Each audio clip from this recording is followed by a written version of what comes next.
Bom dia, senhoras e senhores! Falaremos um pouco sobre o monaquismo.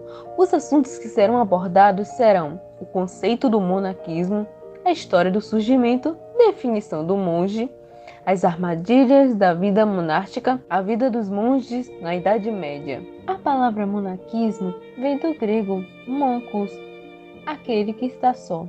Significa uma forma de vida cristã totalmente consagrada a Deus, no retiro, no silêncio, na oração, na penitência e no trabalho. Mas houve monges antes mesmo de Cristo. Na Índia, na Palestina, os essênios de Qumran, no Egito, os terapeutas, os neoplatônicos. No começo do cristianismo, havia monges reclusos, que ficavam fechados em cela estreita por muito tempo ou para sempre. Os pascolantes, que vagueavam constantemente pelos campos e se alimentavam apenas de ervas. Os girovagos, que passavam de um mosteiro para outro, ficando como hóspedes em cada qual por 3 ou 4 dias. E os sarabaitas, que aos grupos de 2 ou 3 viviam em celas sem superior nem regra. Agora que já sabemos o conceito, falarei sobre a história do monarquismo, a história do seu surgimento. Os primeiros que seguiram o caminho mônaco foram aqueles que passaram a seguir o caminho da castidade e uma forma de vida comum, ou seja, aqueles que se abstinham do mundo, de suas futilidades e prezavam a sua virgindade para si mesmos.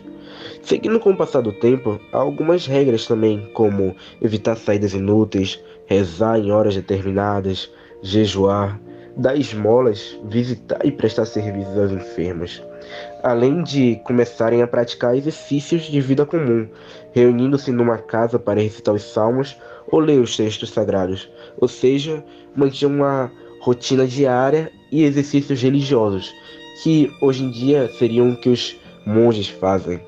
Contudo, ainda não eram conhecidos como os monges da atualidade. De acordo com Royo Marin, faltava-lhes apenas um determinado passo. Abre aspas. Pouco a pouco formaram um projeto de despojar-se de todos os seus bens, abandonar a família e retirar-se à solidão.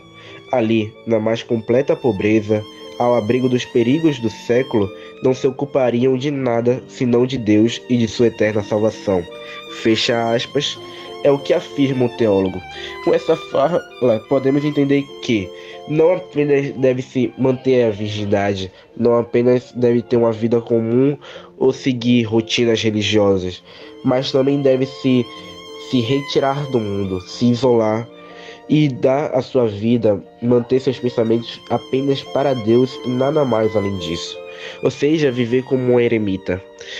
Um exemplo do verdadeiro monge da atualidade, digamos assim, é o Santo Antão, que ao ouvir as palavras do Evangelho que diziam o seguinte, abre aspas, vai, vende tudo o que tens e dá-os aos pobres e terás um tesouro no céu. Depois vem e segue-me. Fecha aspas. Esta frase é encontrada em Marcos 10:21. O rapaz que ouviu, então, entregou tudo o que tinha aos pobres e se retirou para uma pequena ermida, dedicando seu tempo a Deus, do nascer do sol até o acaso. A solis orto usque adeoxar.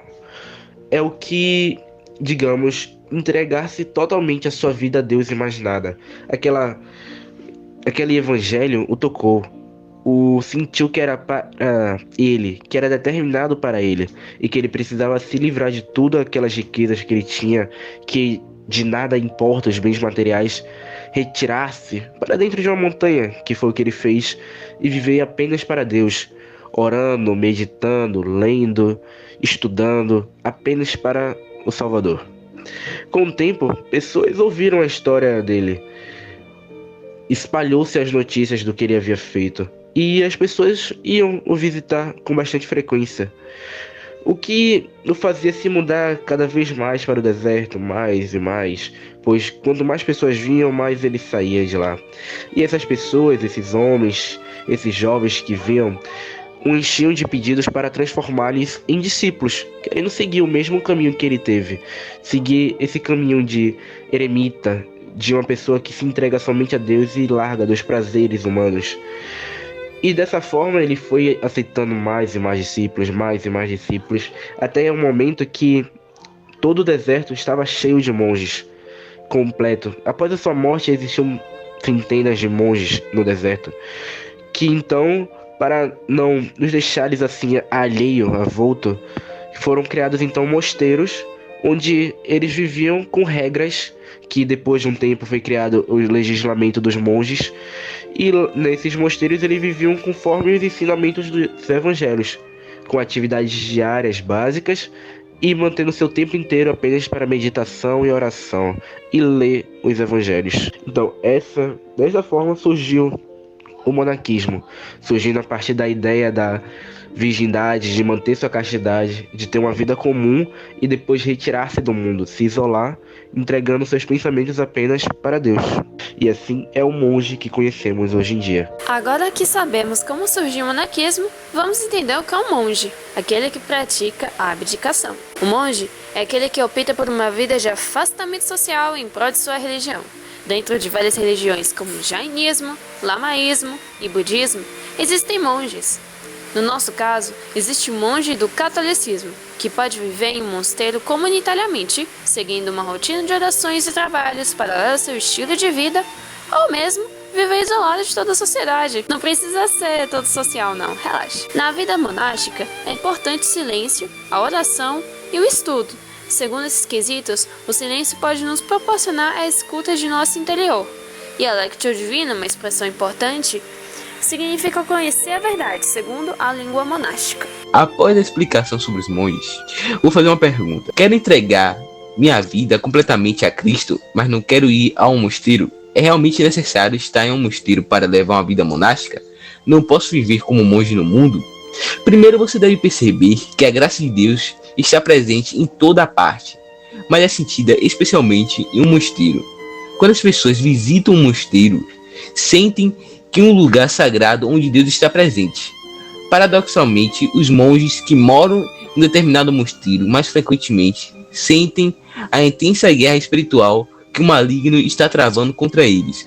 Quando os visitantes chegam ao mosteiro e dizem a um dos monges: "É tão pacífico aqui?", ele respondeu: "Você sente a paz, nós vimos a guerra." Como era a vida dos monges na Idade Média? Uma simples vida religiosa caracterizou-se pela reclusão e pelo ascetismo, isto é, pela opção de uma vida isolada, num convívio comum com outras pessoas, que não sejam monges, e submetida à austeridade e à disciplina. O grande símbolo da vida monástica, que se tornou um modelo para todas as gerações posteriores de monges, foi Santo Antão do Deserto, que viveu entre os séculos 3 e 4 d.C.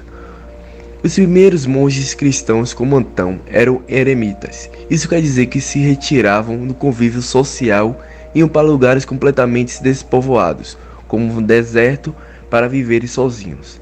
Depois, por volta do fim do século VI, houve o desenvolvimento do sistema cenobítico. O monaquismo cenobita, ao contrário do anacorreta, caracterizou-se pela vida em cenóbio, isto é, em comunidade. Foram os monges cenobitas que passaram a construir os mosteiros no início da Idade Média. Obrigada pela atenção e tenha um ótimo dia.